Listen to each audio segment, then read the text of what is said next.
Aujourd'hui, on va parler de l'autosabotage par rapport à l'argent. Comme par exemple, penser que c'est une mauvaise chose de charger de l'argent aux autres. Quelqu'un qui peut enseigner dans le spirituel se sentira mal de charger parce que pour lui, le spirituel et l'argent ne se mélangent pas. Et donc, pour lui, on ne peut pas charger des conseils spirituels. Mais c'est juste une croyance qu'il s'est imposée lui-même. Parce qu'il y a des gens qui veulent payer cette personne-là pour être enseigné dans ce domaine-là. Vous comprenez, de penser par exemple que charger une personne, c'est profiter de lui ou l'exploiter. Encore là, rien de ça n'est vrai. Souvenez-vous, l'argent en soi n'a aucune valeur. L'argent n'est qu'un médium, un moyen d'échange entre deux valeurs. Comprendre que l'on vit dans un monde qui requiert des ressources. Tout le monde a besoin d'argent. Vous avez besoin d'argent pour payer des ressources telles que la nourriture, vous avez besoin de manger, vous avez besoin d'un endroit où vivre, vous avez besoin de payer des services tels que l'électricité, la téléphonie, l'Internet.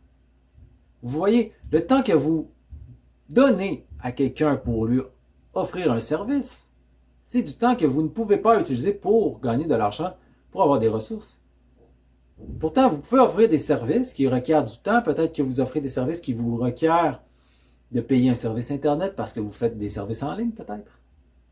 Ou vous offrez des services par téléphone, ou vous vous déplacez à des endroits. Vous prenez soit l'autobus, soit vous utilisez de l'essence pour vous déplacer, pour offrir des services. Mais vous vous sentiriez mal de charger de l'argent pour ça. Alors que tout le monde a besoin d'argent.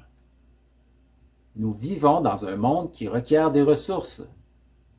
Il n'y a rien de mal à obtenir de l'argent parce que vous avez besoin de ces ressources.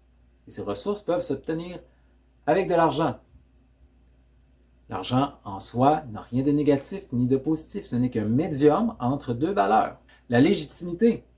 On ne se sentirait pas légitime d'offrir un service au monde alors qu'une compagnie telle que vend une boisson qui contient du sirop de maïs à haute teneur en fructose, qui mène éventuellement vers des cancers ou autres maladies à cause de son acidité.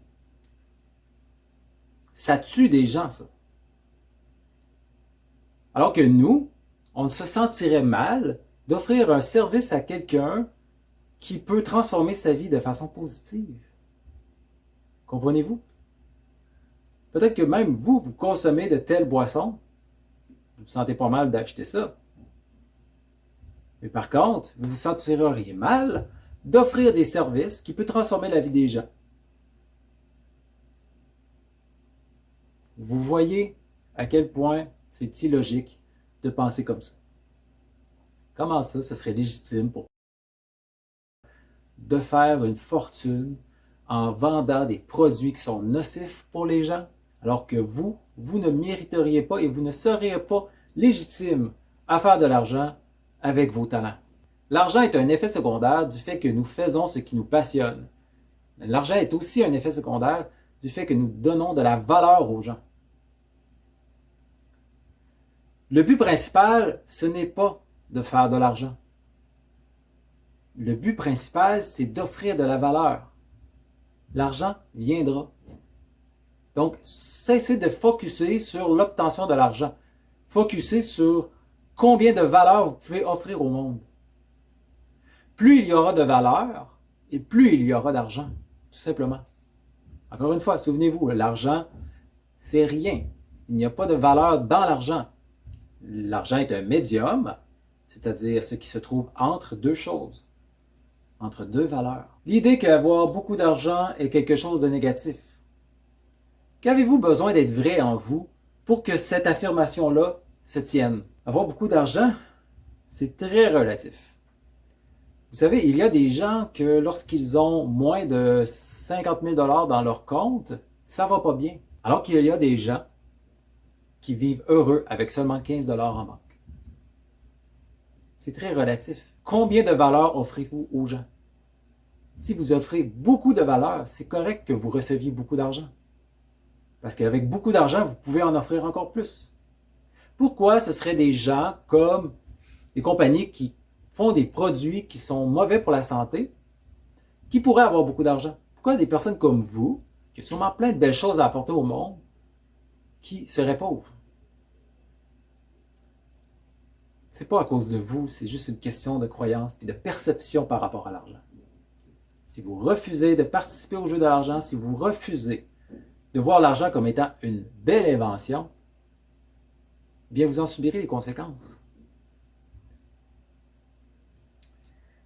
C'est beaucoup relié à des expériences de référence. Une expérience de référence, c'est un souvenir que l'on a en nous, mais qui est inconscient. C'est-à-dire que on agit d'une certaine façon dans la vie, c'est basé sur un souvenir du passé, un événement du passé, mais vous ne vous en souvenez plus lorsque vous agissez d'une telle façon. Ça pourrait ressortir éventuellement, mais c'est ancré en vous bien profondément et vous n'y pensez pas nécessairement. Par exemple, lorsque vous étiez jeune, vous vouliez un jouet au magasin et vos parents vous ont dit « Non, l'argent ne pousse pas dans les arbres. » J'aimerais ça obtenir ça? Non. Il faut travailler fort pour gagner son argent.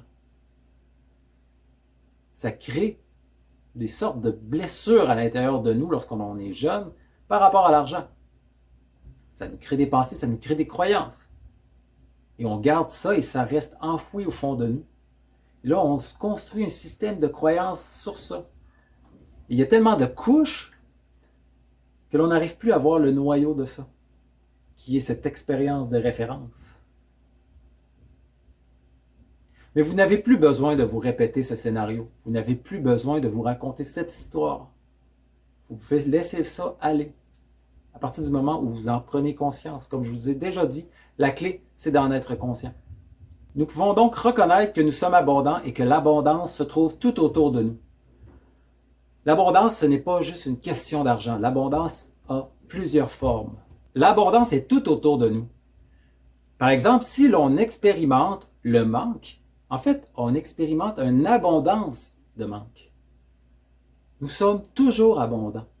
Il faut en être conscient. Lorsque l'on s'oriente uniquement dans l'idée que l'argent représente l'abondance et que tout le reste n'est pas abondance, on en souffre, on en subit les conséquences. Mais en réalité, on s'aveugle. On s'aveugle du fait que l'abondance est partout. Mais on y reviendra dans une autre vidéo. Mais je veux qu'on focus sur ça, sur cet auto-sabotage que l'on fait par nos pensées et nos croyances. Alors posez-vous la question, qu'est-ce que l'on doit croire comme étant vrai pour expérimenter ces émotions négatives par rapport à l'argent? Ce sera la tâche aujourd'hui. Suivez les instructions juste en dessous de la vidéo et on se retrouve demain.